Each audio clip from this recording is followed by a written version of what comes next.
Bonjour à tous, bienvenue dans cette nouvelle vidéo. On va aborder aujourd'hui les prérequis pour le chapitre 10, description d'un mouvement du programme de terminal. C'est parti. Donc ici sur ce graphique, on a représenté quelques trajectoires classiques. On a ici deux exemples de trajectoires circulaires. Donc le point rouge matérialise à certains moments la position de l'objet qu'on suit.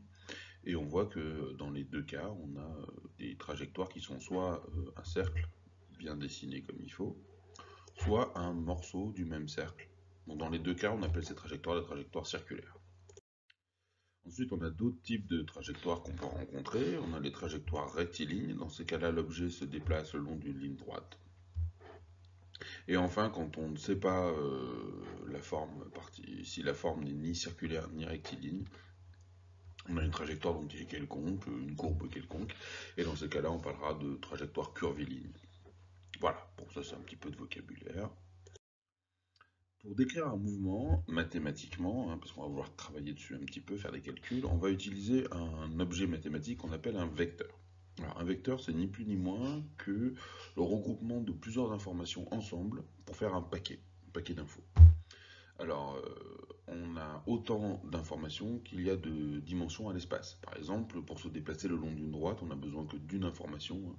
On est à quelle distance du point d'origine.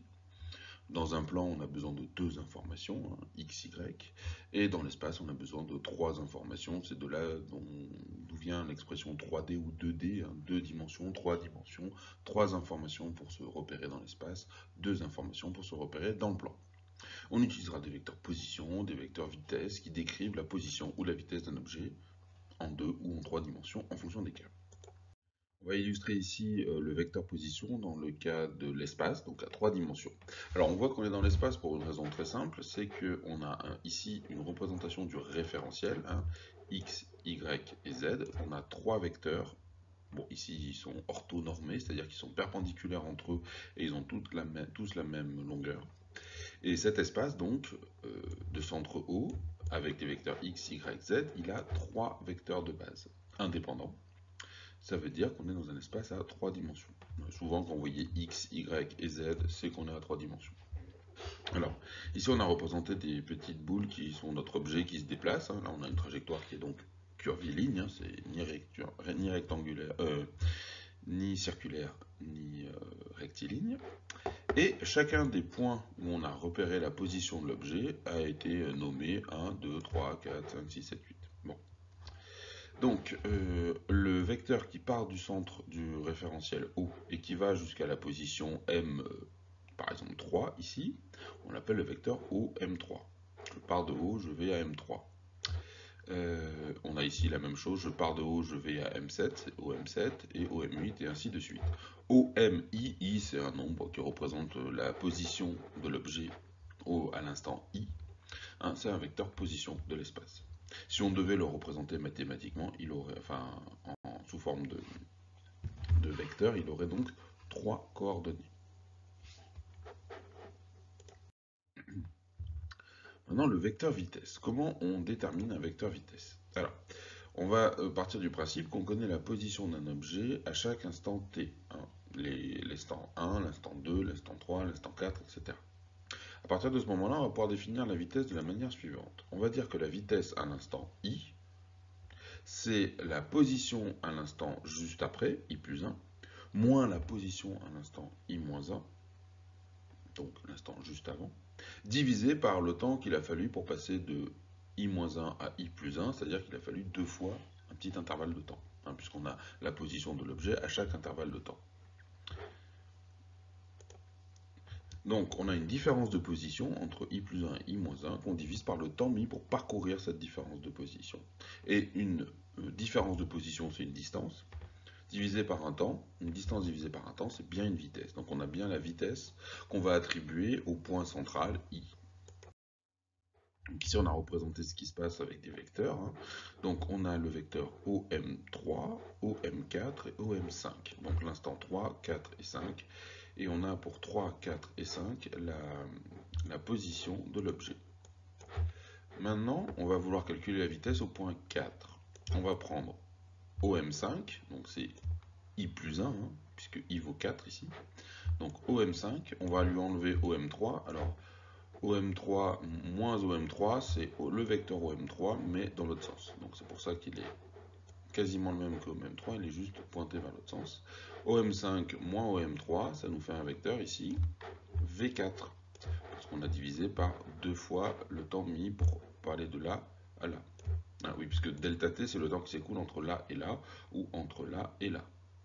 Donc entre là et là, il s'est écoulé 2 fois delta t. Voilà, et c'est comme ça qu'on calcule le vecteur vitesse. Enfin, par exemple, ici, dans ce cas-là, le temps entre 3 et 4, c'est 1 seconde. Le temps entre 4 et 5, c'est 1 seconde. Donc le vecteur V4, il a cette distance-là, cette orientation-là dans l'espace. Alors, si les points M sont suffisamment rapprochés, alors le vecteur vitesse est tangent à la trajectoire. La définition rigoureuse de la vitesse, c'est qu'elle est tangente à la trajectoire. Tangente, ça veut dire qu'elle touche en un seul point la courbe. Si on travaille dans un plan, il y a 2 composantes, et dans l'espace, il y en a 3. Comme la position, le vecteur vitesse ou le vecteur position, ils ont le même nombre de dimensions que l'espace. Et le point d'application de la vitesse, c'est le point où elle a été calculée. Ici, V4 s'applique au point M4. Bon. Donc maintenant, si j'ai la trajectoire et l'endroit par où passe un objet pendant son mouvement, je peux calculer la vitesse à laquelle il va. Maintenant, cette vitesse, je peux calculer comment elle évolue de la même manière en fait. L'approche est à peu près similaire. Et dans ces cas-là, je vais voir non pas comment évolue la vitesse en fonction de la position, mais comment évolue la variation de vitesse en fonction des différentes vitesses de l'objet. Donc, cette variation de vitesse, c'est un vecteur qui est très important parce qu'en fait, c'est lui qui va nous permettre de faire le lien entre ce qu'on va décrire sur la trajectoire et les forces, les causes du mouvement, ce qu'on appelle la dynamique. Décrire une trajectoire, c'est de la cinématique. Décrire les causes du mouvement, c'est de la dynamique. Le lien entre les deux, c'est un principe très important qui est le principe de Newton. Alors on va voir que la vecteur variation de vitesse donc, est proportionnelle à la somme des forces qui s'exercent sur l'objet. Ça, c'est le principe fondamental de la dynamique. Alors, déjà, comment calculer un vecteur variation de vitesse? Prenons un cas tout simple. On a une suite de points rouges qui représentent la position d'un objet. 1, 2, 3, 4, 5. Et pour chacun de ces positions, on a le vecteur vitesse qui nous a été donné. Donc on a le vecteur vitesse à différents moments. C'est une trajectoire circulaire d'ailleurs. Au point 2, je connais les coordonnées du vecteur vitesse. Moins Vx plus Vy. Au point 4, on a un Vx qui est négatif et Vy qui est positif. Bien. Maintenant, on va utiliser les coordonnées du vecteur vitesse pour calculer l'augmentation de la vitesse, V4 moins V2. Donc, dans un plan, pour faire la différence entre deux vecteurs, on fait la différence entre les composantes selon x et selon y. Tout simplement. Et là, on obtient les coordonnées ici du vecteur delta V3, c'est-à-dire l'augmentation de vitesse. Cette variation de vitesse ici, elle vaut ces deux formules. Je vous invite à vérifier. Et si on représente au point 4 le vecteur variation de vitesse, au point 3, pardon, le vecteur variation de vitesse, il est comme ceci. Alors, ce qu'on voit ici et dont on pourra s'assurer mathématiquement, c'est qu'en fait, le vecteur vitesse est tangent à la trajectoire. Le vecteur augmentation ou variation de vitesse, lui, il est perpendiculaire à la trajectoire. Alors voilà un exemple où la trajectoire est relativement quelconque.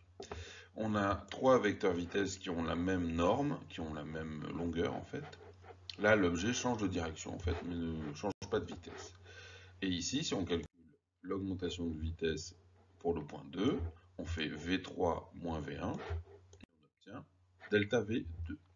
Donc ça, c'est le vecteur qui représente l'évolution de la vitesse pour le moment 2. Le vecteur augmentation ou variation de vitesse, il peut être aussi lié à un changement de la norme de la vitesse. Ici, on a une petite vitesse ici et une grande vitesse là. Et on va voir que si on fait le même calcul pour le point 2, Là, ici, le vecteur variation de vitesse, il va être important, il va pas être tout petit, simplement parce que l'objet est en train d'augmenter sa vitesse. Il accélère en fait. Donc la variation de vitesse est dans le sens du mouvement et on va de plus en plus vite. Donc on a un vecteur qui n'est pas nul. Bon, donc maintenant on va voir dans la suite du cours comment on va pouvoir utiliser tout ça pour faire un lien entre le mouvement et les forces qui s'exercent sur un objet à travers le principe fondamental de la dynamique.